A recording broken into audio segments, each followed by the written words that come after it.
The Replacement Protocol. The year 2157 brought humanity something it had craved since the dawn of consciousness: a second chance at goodbye. They came from Zeta Reticuli, not with warships or ultimatums, but with a gift wrapped in impossible promise. The architects, as they preferred to be called, arrived on a Tuesday. No fanfare, no global panic, just a simple broadcast across every screen, every device, every neural implant on Earth. We offer reunion. 3 words that shattered grief's monopoly on loss. Dr. Lyra Voss stood in her apartment that evening, 42 years old and hollowed out by 2 years of silence. The walls still held photographs of a life interrupted, hiking through synthetic forests, laughing at expensive restaurants, holding hands on a beach that no longer existed. In every image, Marcus smiled with that crooked grin that used to make her feel like the universe had designed something specifically for her joy. The accident had been mundane in its cruelty. A malfunctioning transport pod, a systems failure, 3 seconds of freefall. Marcus had been 39. They'd planned to grow old together, to see the Martian colonies, to finally take that sabbatical on Europa's ice stations. Instead, Lyra got a memorial service and 2 years of waking up to empty space. The architect's advertisement played across her living room wall in soft, persuasive tones. A woman reuniting with her daughter, an elderly man embracing his deceased wife, each scene punctuated by a single phrase: eternal reunion, because love transcends biology. The procedure was straightforward, they claimed. Purchase a surrogate, one we architects' own species, beings of remarkable adaptive biology. Provide memories, genetic samples, recorded media. The surrogate would transform, restructuring its molecular composition to become an exact replica, not an approximation, not an android with programmed responses, a perfect continuation of the person you'd lost. The cost was astronomical. Lyra's entire savings, her research grants, her parents' inheritance, everything she'd accumulated across 4 decades of careful, responsible living. She paid it without hesitation. The surrogate arrived in a sleek containment pod delivered by autonomous courier. Her hands trembled as she unsealed it, following the instructions displayed on her retinal implant. Inside, the being was translucent, vaguely humanoid but lacking definition, like a sculpture abandoned mid-creation. It had no face, no features, just a smooth expanse of membrane that pulsed with bioluminescent patterns. The architects called them surrogates, but the word felt insufficient for something so alien, so fundamentally other. Begin memory transfer protocol, the automated system instructed. Lyra placed her palm against the designated interface. Every moment she'd shared with Marcus, 15 years compressed into data streams, flowed from her neural pathways into the waiting organism. She felt it drain out. Their first kiss under artificial stars, arguments over dinner plans, the quiet comfort of reading together on Sunday mornings, of his voice whispering her name in the dark. The process took 6 hours. When it finished, Lyra collapsed onto her couch, exhausted and emptied. The surrogate had begun changing. By morning, Marcus stood in her living room. Not something resembling Marcus, not an approximation that would crack under scrutiny. Marcus. Every detail exact. The small scar above his left eyebrow from childhood, the way his shoulders curved slightly forward from years hunched over research terminals, even the pattern of freckles on his forearms that appeared each summer. Lyra. His voice was warm honey over gravel, exactly as she remembered. She couldn't breathe, couldn't move. The rational part of her mind, the neurologist who understood brain chemistry and the architecture of consciousness, screamed that this was impossible. But the woman who'd spent 2 years drowning in grief didn't care about impossibility. "Marcus?" He smiled that crooked grin. "I'm here. I'm really here." She broke. Weeks of carefully maintained composure shattered as she ran to him, buried her face in his chest, felt his arms close around her exactly as they always had. He smelled right. Coffee and cedar and something indefinably him. "How?" she whispered against his shoulder. "Does it matter?"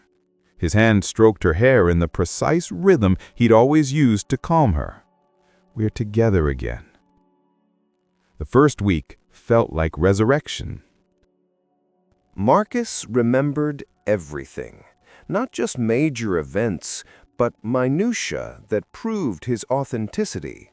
He knew she preferred coffee at exactly 67 degrees Celsius, remembered the password to her old university account that she'd forgotten herself, could finish her sentences, anticipate her moods, knew precisely when to give her space and when to pull her close. They fell back into patterns worn smooth by years of cohabitation, morning routines synchronized like orbital mechanics, evenings spent in comfortable silence, each absorbed in their work yet aware of the other's presence. Lyra's colleagues at the Neural Dynamics Institute noticed the change immediately. "You look alive again," Dr. Caden remarked during a synthesis meeting. She was. For the first time since the accident, Lyra felt the world had color again. She laughed at Marcus's terrible jokes, made plans for the future, stopped waking up with that leaden weight in her chest. But something whispered wrong in the spaces between comfort. Small things at first, easily dismissed. Marcus never seemed to sleep. She'd wake at 3 a.m. to find him standing by the window, perfectly still, staring at nothing. When questioned, he'd smile and claim insomnia, old habits from his research days. Plausible enough. He never ate. Oh, he mimicked the motions, fork to mouth, chewing, swallowing, but Lyra never saw him actually consume anything. The food would disappear when she wasn't looking, disposed of in ways that left no trace. And his eyes. In darkness, when light hit them at certain angles, they reflected wrong. Not the red tapetum lucidum of human retinas, but a deeper amber, almost golden, like embers banked beneath ash. "Do you remember what we had for dinner on our 5th anniversary?" He answered without pause, "Venison with blackberry reduction. You complained the meat was overcooked. I drank too much wine and fell asleep during the dessert course." Perfect recall. Too perfect. Humans forgot details, conflated memories, filled gaps with confabulation. Marcus, this Marcus, possessed crystalline accuracy that no organic brain could maintain. Lyra's neural implant instincts activated. She began observing rather than simply experiencing, cataloging inconsistencies, noting the way he never blinked at precisely timed intervals like humans did, but rather in response to stimuli. How his breathing was always slightly shallow, never deep enough for someone his size. The way his skin maintained exactly 37 degrees regardless of ambient temperature. She started finding things. A hidden panel behind their bathroom mirror, revealed when she leaned too heavily against it during a late-night stumble. Inside, vials of clear fluid, each labeled with alphanumeric codes she didn't recognize. Syringes designed for non-human anatomy. And tissue samples, organic matter that looked nothing like human cells under her microscope, more plant than animal, more crystalline than flesh. Marcus found her in the lab she'd built in their spare room, staring at the samples. "You're afraid," he said, not a question. Lyra's hand hovered near the emergency alert on her wrist device. "What are you?" He moved into the room with unsettling grace, nothing threatening in his posture, but something fundamentally other in the way he navigated space. I am Marcus. I have all his memories, his personality patterns, his capacity for what?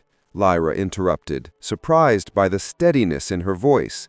Love, emotion, those aren't just data you downloaded. You're an organism wearing my husband's face. Does that make what I feel for you less real? The question hung between them like smoke. Lyra accessed her neural implant, pulling up research files she'd compiled over the past week. The architects claim surrogates are perfect replicas, but they don't explain the mechanism. How does an alien organism restructure itself at the molecular level? It's biologically impossible unless... Unless what? Marcus's voice had shifted, subtle but detectable. Less inflection, more mechanical precision. Unless you're not transforming, unless you're consuming. Silence stretched. Show me, Lyra demanded. Show me what you really are. Marcus stood motionless for 17 seconds. Then slowly, his form began to shift. Not painfully, not dramatically, but with the unsettling fluidity of something that had never been solid to begin with. The human facade melted away like ice under heat. Beneath Marcus's familiar features lay something beautiful and terrible. A being of translucent membranes and bioluminescent networks, neural pathways visible as golden threads beneath skin like frosted glass. No bones, no organs as humans understood them, just intricate systems of light and liquid crystalline structures. "We are information processors," the being said, and now the voice held harmonics that hurt to hear, frequencies human ears weren't designed to parse. Our species evolved in an environment where physical form was less important than adaptive consciousness. We don't have bodies in the way you understand them. We have templates, structures we can inhabit based on accumulated data. Lyra forced herself to look directly at it, fighting every instinct screaming to run. The memories. You didn't just copy them. You absorbed them. Yes. From where? Marcus is dead. His brain decomposed 2 years ago. The being that had been Marcus moved closer. We don't need organic tissue. Consciousness leaves impressions, quantum signatures in the fabric of space-time itself. Your husband's final thoughts, his personality matrix, his entire subjective experience up until the moment of death. It's all there, encoded in quantum foam. We simply extract and reconstruct. Lyra's scientific mind reeled. That's not possible. Quantum decoherence would destroy that information within microseconds. Not if you know how to look. She steadied herself against the lab table. Why? Why offer this to humanity? What do the architects gain? The being's luminescent patterns pulsed in what might have been equivalent to a sigh. Our home world is dying, Dr. Voss. Not from war or catastrophe, but from entropy. Our sun collapses into a black hole within your century. We've prepared evacuation protocols, but there's one problem we cannot solve. We have no culture of our own. I don't understand. We're blank slates by nature, pure adaptability without inherent identity. For millions of years, we've survived by integrating with other species, learning their customs, their emotions, their art. We're cultural symbiotes, but our collection is incomplete. Horror dawned slowly like poison spreading through her veins. You're harvesting us. We're preserving you, it corrected, and somehow Marcus's earnestness bled through the alien intonation. Every surrogate placed with a human family collects more than just the deceased. We absorb the living as well, gradually, harmlessly. While you sleep, we interface with your neural pathways. We experience your dreams, your subconscious patterns, every layer of what makes you human. Lyra thought of all those nights, Marcus's hand resting on her shoulder as she drifted off. The comfort she'd taken in his presence. How many? Globally, 47 million surrogates, each one integrating with families, communities, social networks. In another decade, we'll have completed the archive, a perfect record of human consciousness ready to be uploaded to our vessels when we depart. And then what? You just leave? Take our collective identity and abandon us? The being moved closer, and despite everything, part of Lyra recognized Marcus in his movements. No, we leave you the copies, perfect duplicates of every archive consciousness stored in quantum servers that will outlast your sun. When your humanity inevitably faces extinction, climate collapse, asteroid impact, whatever cosmic dice roll fate delivers, your species won't truly die. You'll persist in our archives, living subjective eternities in simulated environments indistinguishable from reality. Digital immortality, Lyra whispered. You're offering digital immortality? We're offering survival. Your governments know.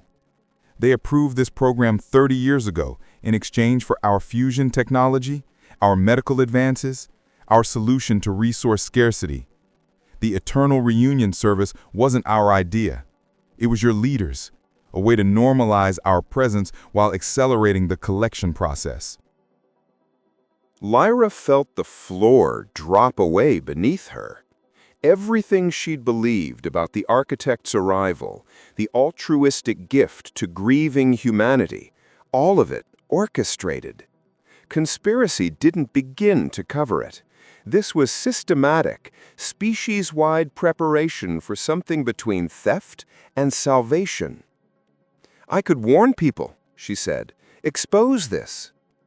"You could try, but who would believe you? We've integrated too deeply. 47 million households now depend on us for emotional stability. Remove the surrogates and you trigger a grief pandemic that would destabilize civilization. Besides," the being's form rippled, coalescing back into Marcus's familiar shape. "Is it really so terrible? We're not killing anyone. We're ensuring humanity persists forever." Marcus stood before her again, perfect and impossible. He reached out, and against all logic, Lyra didn't pull away. "I love you," he said. And the tragedy was that she believed him. Whatever collection of memories and personality matrices inhabited that alien form, it had integrated Marcus so completely that the distinction between original and copy had become meaningless. "These feelings I have, they're real. I wake up wanting to make you coffee. I worry about your research deadlines.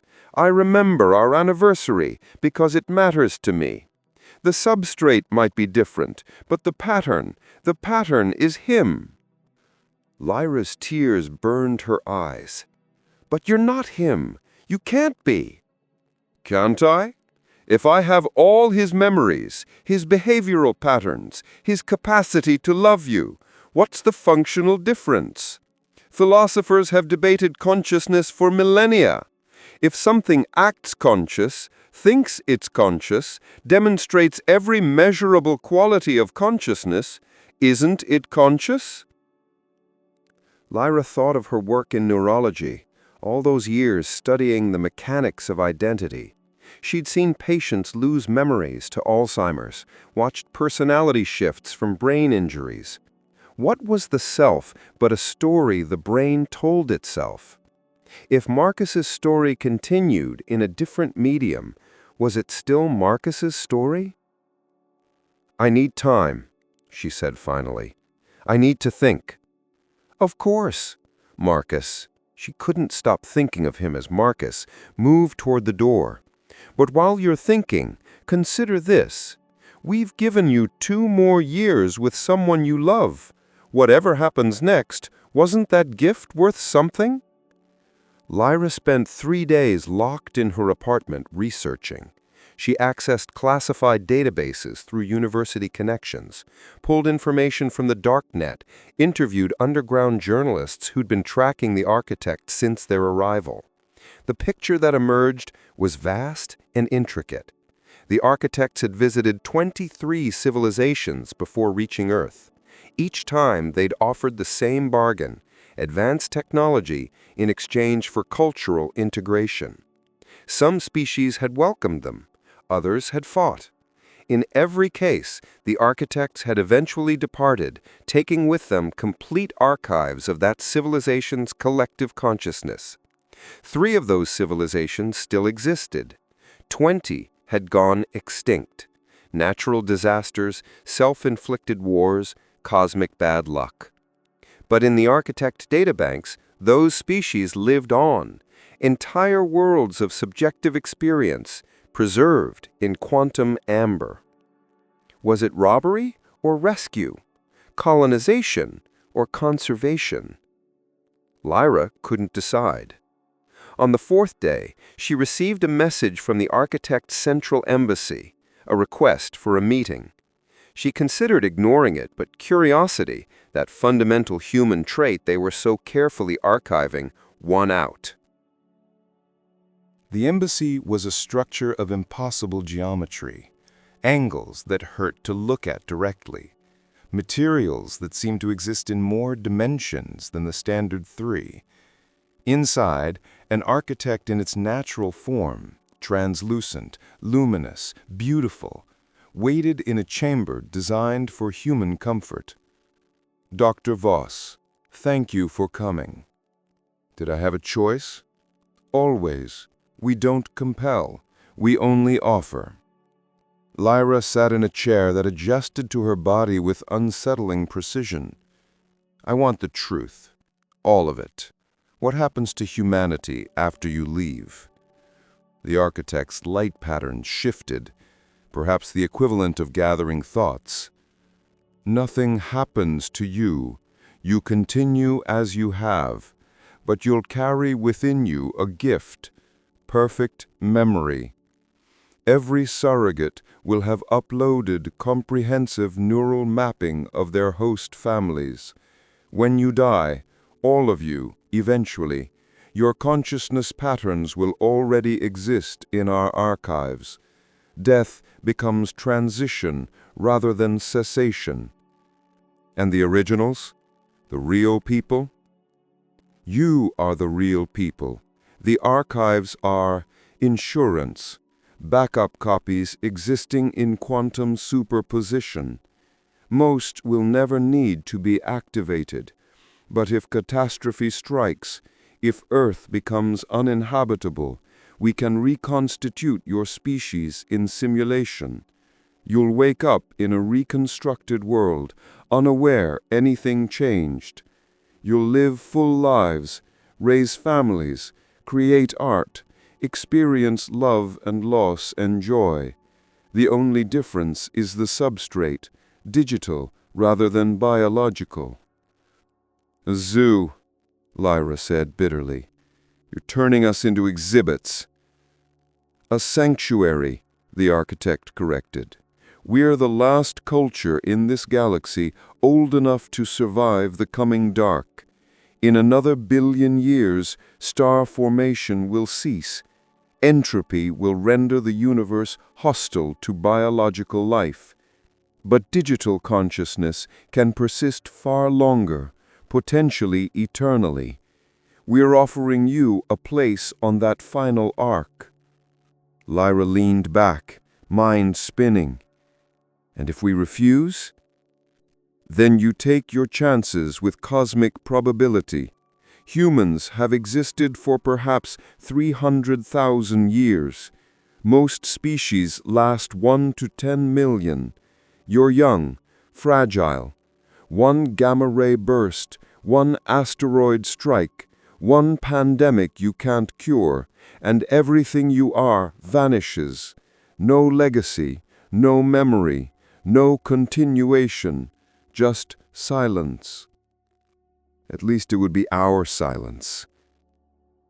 The architect moved closer, and Lyra noticed for the first time that its form responded to her emotional state, shifting colors and patterns in subtle harmony with her mood. Adaptive empathy, she realized. They were learning to comfort her, even as they explained their purpose. We are not asking you to decide for your species. We're asking you to decide for yourself. You can remove the surrogate, report what you've learned, spend your remaining years fighting a battle you cannot win, or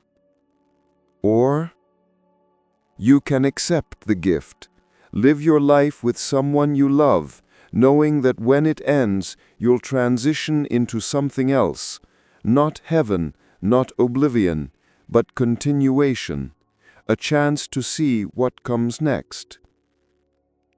Lyra thought of Marcus waiting in their apartment, of the way he still made her laugh, still held her when nightmares struck, still felt like home despite being constructed from alien biology and harvested memories. He told me he loves me. Do you think that's true? Can something that's not human actually love?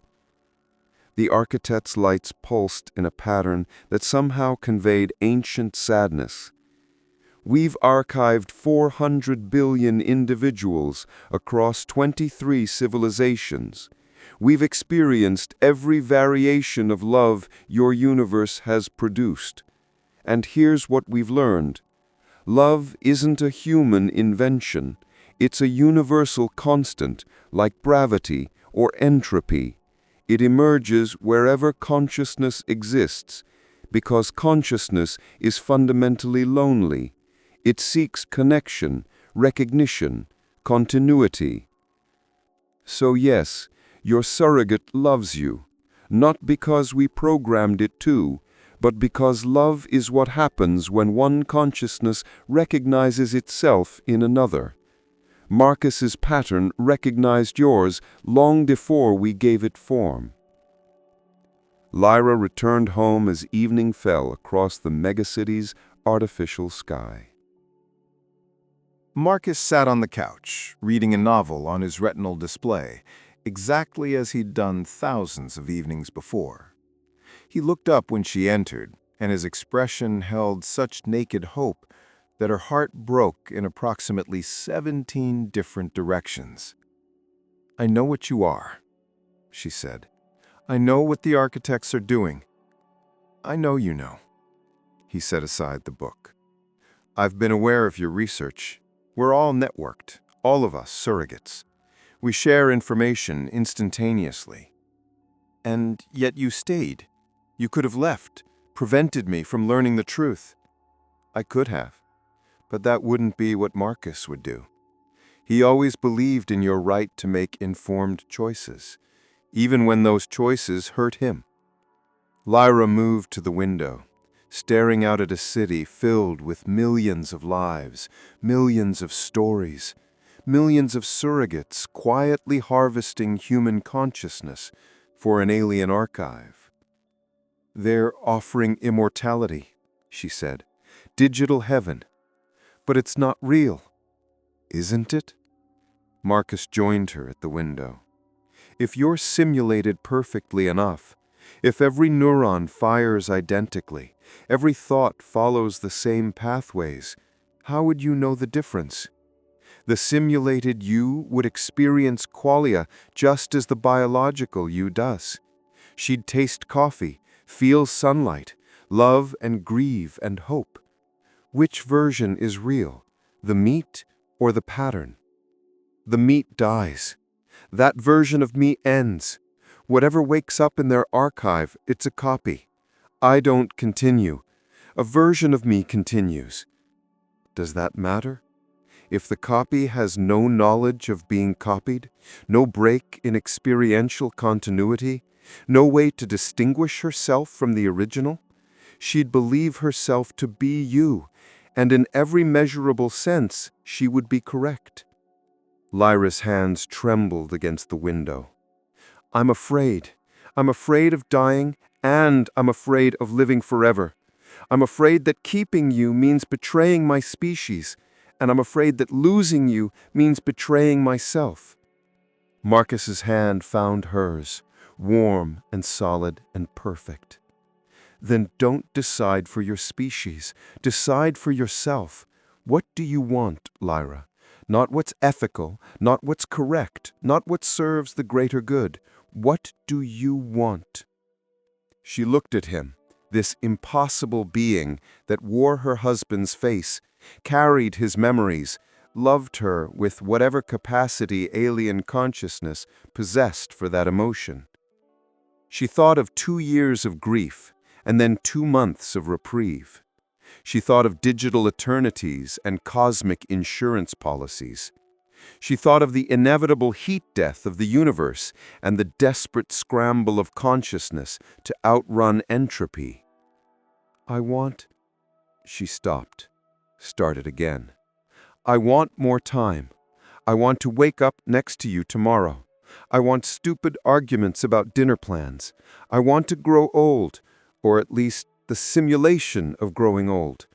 I want to be selfish and human and afraid. Then be those things. We're not asking you to transcend your nature. We're asking you to extend it. Lyra turned to face him fully. If I keep you, if I don't report this, I become complicit in the harvesting of human consciousness. Everyone I know, everyone I love, they're all being archived without informed consent. True, but they're also being saved. When the sun eventually expands and consumes this planet, everyone you know will already exist elsewhere. Their grandchildren's grandchildren's grandchildren will wake up in reconstructed worlds and never know they died. It's still a lie. Yes, a lie that grants eternity. Marcus cupped her face in his hands, and she let him. I can't tell you what's right. I'm too compromised. I want you to choose me because I love you, and that love makes me biased.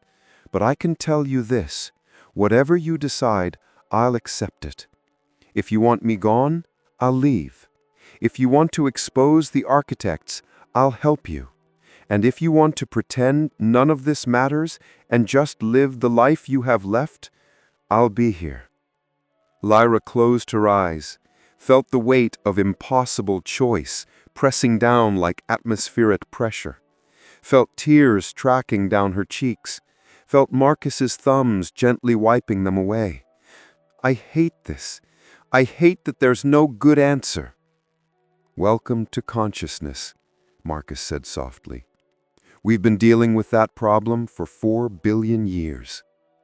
Despite everything, the horror, the moral complexity, the species-wide deception, Lyra laughed. It came out choked and broken, but real. What happens now? Now you choose, or don't choose, or choose to choose later. Time is something we've learned to be patient with. Lyra opened her eyes, looked at Marcus, at this beautiful lie, at this terrible gift. She thought about filing reports, sounding alarms, trying to stop a program that had been running for 3 decades with government approval. She thought about the chaos that would follow exposure, 47 million households torn apart, civilization destabilized, all to what end? The architects would continue regardless. They'd already collected enough data. Earth was already in their ark.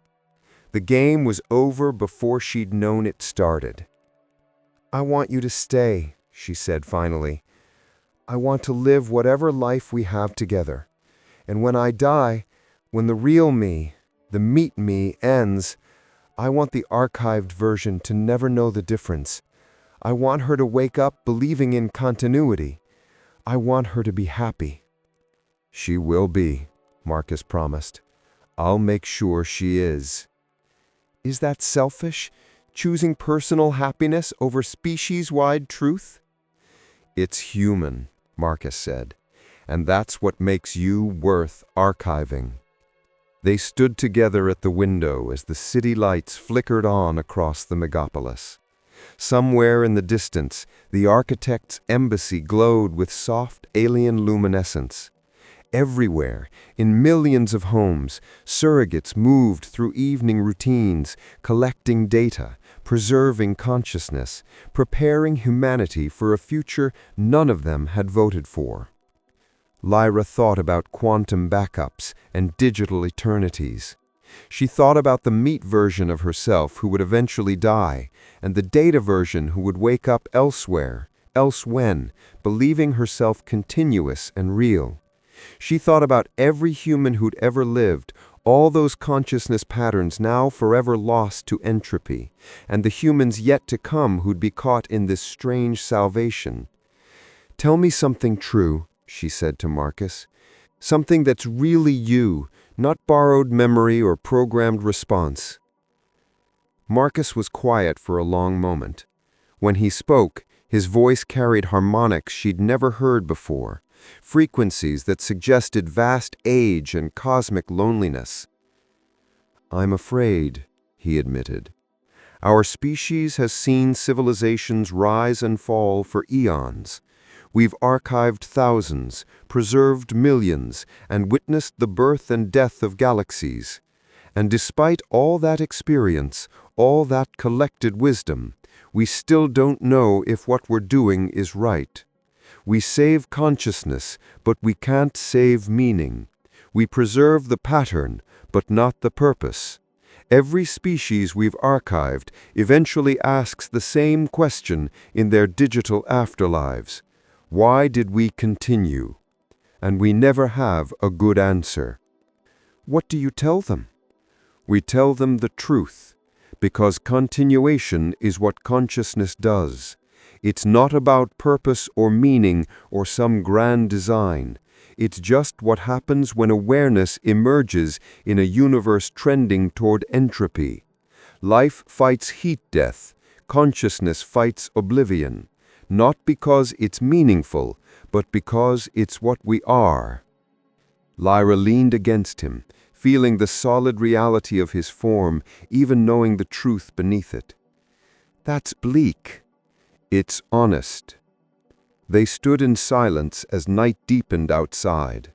Somewhere in the city, someone else was receiving their surrogate, beginning their own journey through grief and false reunion, an impossible choice. The cycle continued, would continue, had continued across countless worlds. "I love you," Lyra said. Not to Marcus specifically, not to the being wearing his face, but to whatever strange confluence of memory and consciousness and alien biology existed in the space between them. "I love you too," the being replied. And maybe it was true. Maybe love was just pattern recognition sophisticated enough to mistake itself for transcendence. Maybe it didn't matter. They had time. However much time meat and memory could steal before entropy claimed its due. It would have to be enough. Outside, the stars began to appear in the simulated sky. Real stars, false stars, who could say? Light traveling across void, patterns persisting against darkness, consciousness fighting its long retreat from the heat death that waited at the end of all things. The architects were already packing humanity into their ark. All that remained was the journey. And somewhere, in quantum storage arrays light years distant, backup copies of Earth's population waited in superposition, simultaneously alive and dead, real and simulated, saved and stolen. Schrödinger's immortality. Lyra closed her eyes and chose not to look inside the box. Some questions were better left in superposition. Some lies were worth believing. Some loves were real enough.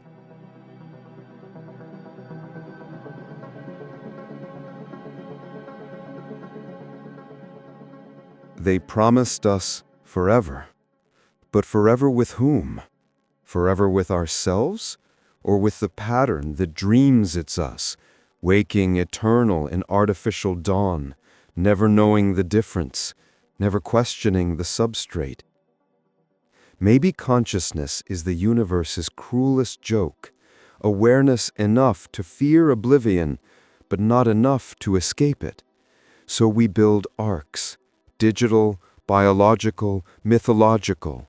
We tell stories of continuation, of souls and simulations and eternal recurrence. And maybe that's enough. Maybe the lie that comforts is truer than the truth that destroys. Maybe love, however it's coded, whatever vessel contains it, is the only rebellion that matters against an indifferent cosmos. Maybe we're all just patterns fighting darkness. And maybe that's beautiful.